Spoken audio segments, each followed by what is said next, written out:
अकबर के महल में कई कीमती सजावट की वस्तुएं थीं, लेकिन एक गुलदस्ते से अकबर को खास लगाव था। इस गुलदस्ते को अकबर हमेशा अपनी पलंग के पास रखते थे।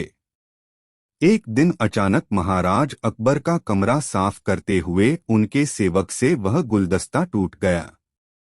सेवक ने घबराकर उस गुलदस्ते को जोड़ने की बहुत कोशिश की, लेकिन नाकाम रहा। हार कर उसने टूटा गुलदस्ता कूड़ेदान में फेंक दिया और दुआ करने लगा कि राजा को इस बारे में कुछ पता न चले। कुछ देर बाद महाराज अकबर जब महल लौटे तो उन्होंने देखा कि उनका प्रिय गुलदस्ता अपनी जगह पर नहीं है। राजा ने सेवक से उस गुलदस्ते के बारे में पूछा तो सेवक डर के मारे कांपने लगा। सेवक को जल्दी में कोई अच्छा बहाना नहीं सूझा, तो उसने कहा कि महाराज, उस गुलदस्ते को मैं अपने घर ले गया हूं ताकि अच्छे से साफ कर सकूं। यह सुनते ही अकबर बोले, मुझे तुरंत वो गुलदस्ता लाकर दो। अब सेवक के पास बचने का कोई रास्ता नहीं था। सेवक ने महाराज अकबर को सच बता दिया कि वो गुलदस्ता टूट चुका है। यह सुनकर राजा आग बबूला हो गए। क्रोध में राजा ने उस सेवक को फांसी की सजा सुना दी। राजा ने कहा, झूठ मैं बर्दाश्त नहीं करता हूं। जब गुलदस्ता टूट ही गया था तो झूठ बोलने की क्या जरूरत थी। अगले दिन इस घटना के बारे में जब सभा में जिक्र हुआ तो बीरबल ने इस बात का विरोध किया। बीरबल बोले कि झूठ हर व्यक्ति कभी न कभी बोलता ही है। किसी के झूठ बोलने से अगर कुछ बुरा या गलत नहीं होता तो झूठ बोलना गलत नहीं है। बीरबल के मुंह से ऐसे शब्द सुनकर अकबर उसी समय बीरबल पर भड़क गए। उन्होंने सभा में लोगों से पूछा कि कोई ऐसा है यहाँ जिसने झूठ बोला हो। सबने राजा को कहा कि नहीं, वो झूठ नहीं बोलते।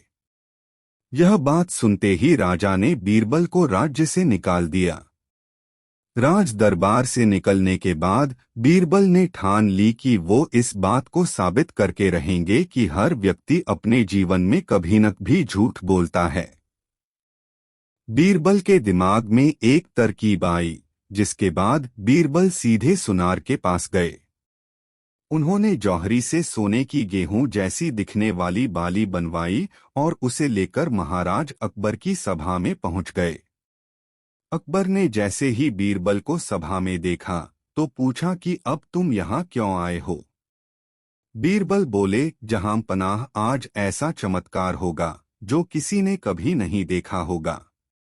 बस आपको मेरी पूरी बात सुननी होगी। राजा अकबर और सभी सभापतियों की जिज्ञासा बढ़ गई और राजा ने बीरबल को अपनी बात कहने की अनुमति दे दी। बीरबल बोले, आज मुझे रास्ते में एक सिद्ध पुरुष के दर्शन हुए। उन्होंने मुझे यह सोने से बनी गेहूं की बाली दी है और कहा कि इसे जिस भी खेत में लगाओगे वहां सोने की फसल उगेगी। अब इसे लगाने के लिए मुझे आपके राज्य में थोड़ी सी जमीन चाहिए। राजा ने कहा, यह तो बहुत अच्छी बात है, चलो हम तुम्हें जमीन दिला देते हैं। अब बीरबल कहने लगे कि मैं चाहता हूं कि पूरा राज दरबार यह चमत्कार देखे। बीरबल की बात मानते हुए पूरा राज दरबार खेत की ओर चल पड़ा। खेत में पहुंचकर बीरबल ने कहा कि इस सोने से बनी गेहूं की बाली से फसल तभी उगेगी जब इसे ऐसा व्यक्ति लगाए जिसने जीवन में कभी झूठ न बोला हो। बीरबल की बात सुनकर सभी राजदरबारी खामोश हो गए और कोई भी गेहूं की बाली लगाने के लिए तैयार नहीं हुआ। राजा अकबर बोले कि क्या राजदरबार में कोई ऐसा व्यक्ति नहीं है जिसने अपने जीवन में कभी झूठ न बोला हो। सभी खामोश थे। बीरबल बोले, जहां पनाह, अब आप ही इस बाली को खेत में रोप दीजिए। बीरबल की बात सुनकर महाराज का सिर झुक गया। उन्होंने कहा, बचपन में मैंने भी कई झूठ बोले हैं, तो मैं इसे कैसे लगा सकता हूँ। इतना कहते ही बादशाह अकबर को यह बात समझ आ गई कि बीरबल सही कह रहे थे कि इस दुनिया में कभी न कभी सभी झूठ बोलते हैं। इस बात का एहसास होते ही अकबर उस सेवक की फांसी की सजा को रोक देते हैं।